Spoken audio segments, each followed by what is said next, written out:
temuan PPATK tersebut disebutkan ada kiriman dana dari luar negeri, pernah ada kiriman dana. Jadi kelompok MIT ini sama seperti kelompok JAD, persamaannya adalah sama-sama berafiliasi dengan ISIS.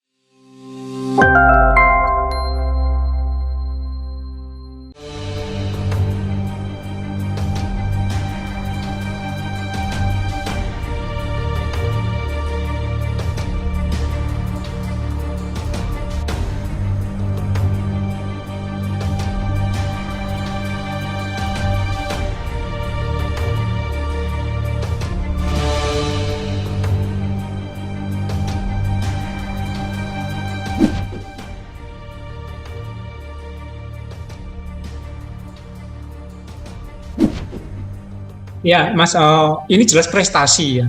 Penembakan Ali Kalora ini jelas prestasi dari Satgas karena memang sudah selama bertahun-tahun dia bersembunyi dan membuat resah. Beberapa kali dia melakukan aksi yang cukup keji dan biadab dengan menyerang masyarakat, dengan cara sadis, bahkan memenggal kepala, itu dilakukan Ali Kalora. Jadi salah satu kekuatan kelompok MIT ini memang Ali Kalora. Dan yang lebih signifikan lagi, dengan jumlah yang masih tersisa 6 orang, kemudian kemarin ditembak Ali Kalora dan Jaka Ramadan alias Ikrimah, tinggal 4 orang dan satu senjata berhasil dirampas dalam penembakan itu, senjata yang sangat mirip identik dengan M16. Kenapa saya tidak menyebut M16? Karena kemungkinan itu senjata yang rakitan handmade dari Filipina kemungkinan. Jadi ini sangat signifikan karena mengurangi kekuatan dari pimpinannya, kemudian juga mengurangi kekuatan dari senjatanya.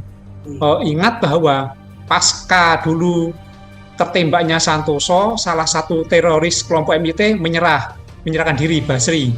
Nah, dengan tertembaknya Ali Kalora dan Jaka Ramadan ini, dengan sisa 4 orang, memang langkah terbaik bagi mereka sebenarnya adalah menyerahkan diri kepada aparat. Dan ini cukup signifikan saya kira terhadap pemberantasan MIT di Poso.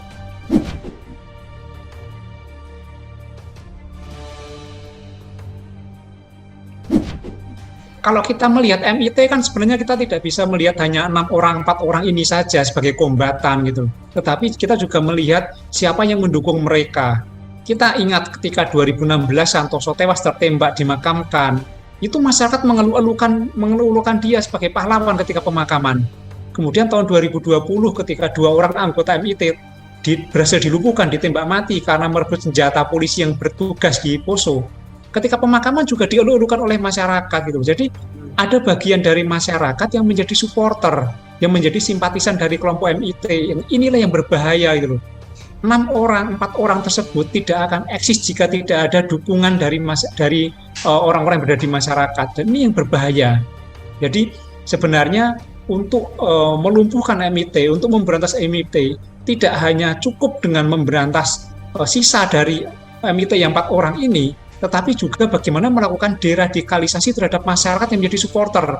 Dan ini tugas berat, tidak mungkin hanya dilakukan oleh aparat pemerintah atau aparat keamanan. Jadi perlu kerjasama yang erat supaya setelah Ali Kalora tewas tertembak, Jaka Ramadan tewas tertembak, maka perlu beberapa langkah yang dijalankan secara paralel. Pertama, menyerah, karena mereka juga tidak akan bertahan lama. Kemudian bagaimana pemerintah juga melakukan upaya deradikalisasi terhadap masyarakat supaya mereka tidak lagi mendukung atau berpikiran bahwa MIT ini adalah ideologi yang benar atau pahlawan mereka. Jadi ini langkah paralel yang dikerjakan bersama-sama sehingga harapannya MIT segera musnah dari Poso.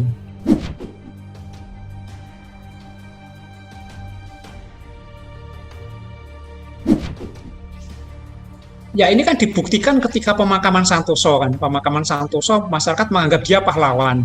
Kemudian 2 pemakaman anggota MIT lain 2020 kemarin ketika berhasil ditembak karena merebut senjata polisi, mereka dieluk-elukan seperti pahlawan. Ini kan bukti ada keberpihakan masyarakat terhadap kelompok MIT. Dan sangat mustahil sebenarnya kelompok MIT ini dapat survive di hutan tanpa adanya dukungan dari masyarakat.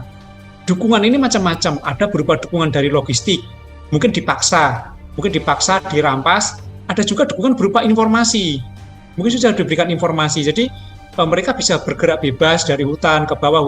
Nah, saat ini kan karena memang kekuatan aparat keamanan cukup besar, kerjasama antara TNI Polri cukup bagus di Satgas ini, jadi berhasil melumpuhkan mereka satu persatu, sehingga sekarang praktis hari ini tersisa 4 orang. Nah, memang tidak cukup mereka, maka masyarakat harus dihimbau, dideradikalisasi bahwa mereka adalah kelompok yang salah, kelompok yang anti NKRI. Makanya ketika 2 langkah ini dikerjakan secara paralel, tentu tidak hanya aparat keamanan mengurusin yang 4 ini, kemudian pemerintah daerah. Pemerintah daerah ini wajib melakukan sosialisasi, pembinaan kepada masyarakat, pemuka agama, kemudian ke tokoh-tokoh setempat, libatkan juga Kementerian Agama bahwa paham itu salah. Nah, ketika masyarakat berhasil dilepas, dijauhkan dari paham ini, dan tidak ada bantuan lagi atau dukungan lagi dalam bentuk apapun dari kelompok ini, maka MIT semakin lebih mudah untuk diberantas.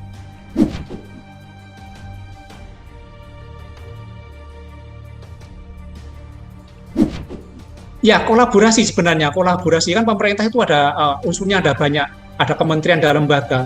Tidak cukup hanya mungkin Satgas Densus di sana kan. TNI Polri sudah cukup bagus menjalankan keamanan di sana, sudah berhasil menumpas, terbukti pimpinannya berhasil. Tetapi kan ada peran penting pemerintah daerah bagaimana memastikan warganya tidak terpengaruh itu, karena yang perangkat paling banyak kan pemerintah daerah, dari unsur gubernur, bupati hingga sampai paling bawah. Kemudian Kementerian Agama untuk memastikan bahwa itu bukan ajaran agama, karena seringkali kelompok-kelompok ini berlindung atas nama agama. Kementerian Agama, kemudian Kementerian Pendidikan, jangan sampai ada paham-paham muncul di sekolah-sekolah atau seperti apa. Jadi Kementerian Sosial bagaimana melakukan rehabilitasi. Kolaborasi ini penting dikuatkan sehingga masyarakat dapat diyakinkan bahwa mereka salah dan jangan diikuti, muncul kekebalan di masyarakat, jadi deradikalisasi untuk memastikan mereka yang dari radikal menjadi tidak radikal, dan kontraradikalisasi untuk memastikan bahwa masyarakat yang belum terpapar itu tetap aman dan kebal terhadap paham radikal, jalankan bersama-sama. Jadi ketika bekerja sepotong-sepotong, saya kira ini adalah jalan panjang menuju pembebasan terorisme. Tetapi kalau misalnya ada kolaborasi yang kuat, maka saya kira Poso yang bebas dari MIT sudah di depan mata.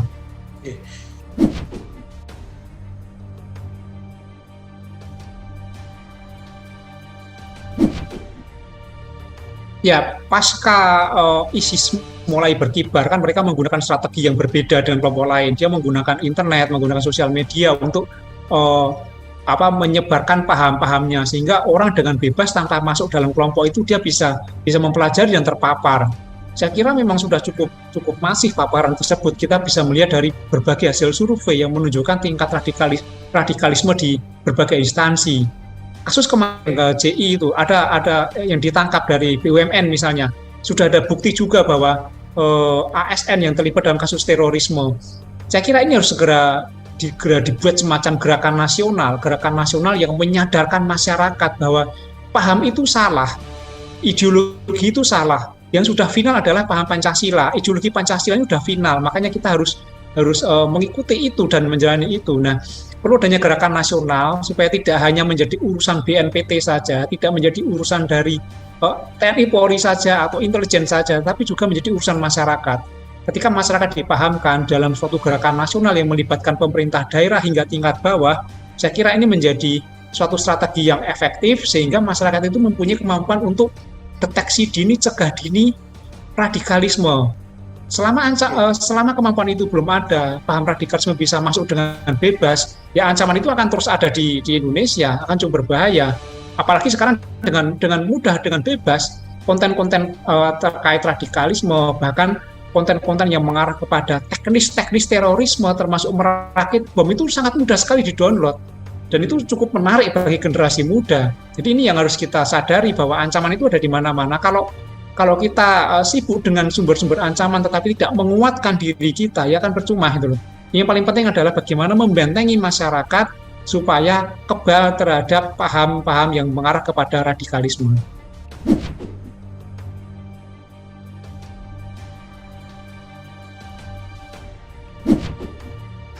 Ya, Ali Kalora ini kombatannya kan eksklusif. Dia eksklusif maksudnya ada beberapa orang kombatan tinggal di hutan. Tetapi kan dalam temuan PPATK tersebut disebutkan ada kiriman dana dari luar negeri, pernah ada kiriman dana. Jadi kelompok MIT ini sama seperti kelompok JAD, persamaannya adalah sama-sama berafiliasi dengan ISIS. Nah, mereka pasti punya jaringan. Ketika ISIS masih eksis, mereka ada kiriman dana dan lain-lain seperti itu. Tapi kan ISIS sekarang semakin terpojok di Timur Tengah. Ini harus dimanfaatkan momentum ini dengan terpojoknya ISIS, dengan semakin kuatnya, semakin kompaknya pemerintah, aparat keamanan harusnya jadikan momentum untuk memberantas mereka. ISIS MIT memang dia eksklusif, dia hanya di Poso, sekitar Poso, tetapi kombatan-kombatan mereka dari berbagai daerah. Pernah ada yang dari Bima, Jakarta Ramadan itu dari Banten, Ali Kalora juga bukan penduduk asli di sana. Jadi memang ada beberapa daerah yang menjadi pendukung, bahkan bergabung dengan mereka. Tetapi kalau pimpinannya berhasil dilumpuhkan, pasokan logistiknya dihentikan, tidak ada dana, tidak ada masyarakat yang mendukung, mereka akan bisa musnah.